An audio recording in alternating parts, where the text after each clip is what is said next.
లేవియ కాండము 3వ అధ్యాయము.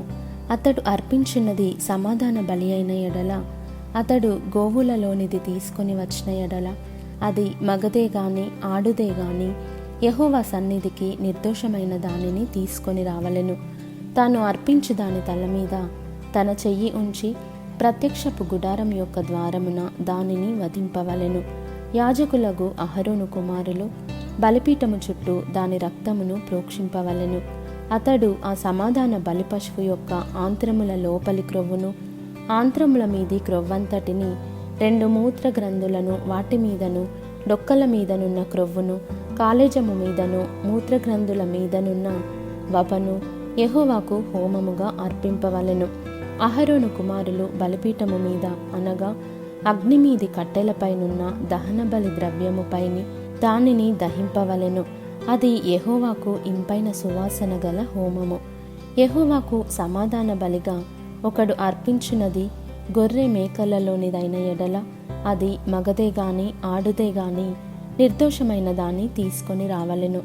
అతడర్పించు అర్పణము గొర్రెపిల్ల అయిన ఎడల యెహోవా సన్నిధికి దానిని తీసుకొని రావలెను. తాను అర్పించు దాని తల మీద అతడు తన చెయ్యి ఉంచి ప్రత్యక్షపు గుడారమునెదుట దానిని వధింపవలెను. అహరోను కుమారులు బలిపీఠము చుట్టూ దాని రక్తమును ప్రోక్షింపవలెను.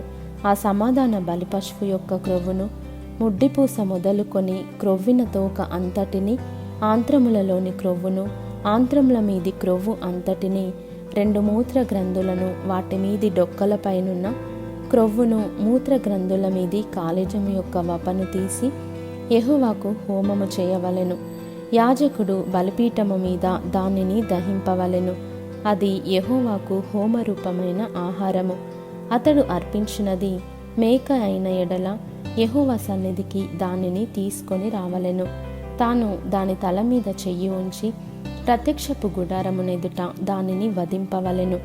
అహరోను కుమారులు బలిపీఠము చుట్టూ దాని రక్తమును ప్రోక్షింపవలెను.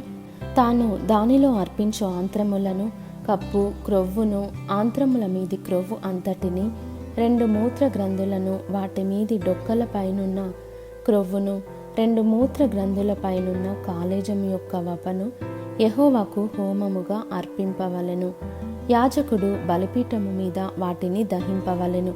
క్రొవ్వంతయు యెహోవాదే, అది సువాసన గల హోమరూపమైన ఆహారము. మీరు క్రొవ్వునైనను రక్తమునైనను తినకూడదు. అది మీ తరతరములకు మీ నివాస స్థలములన్నిటిలోనూ నిత్యమైన కట్టడ.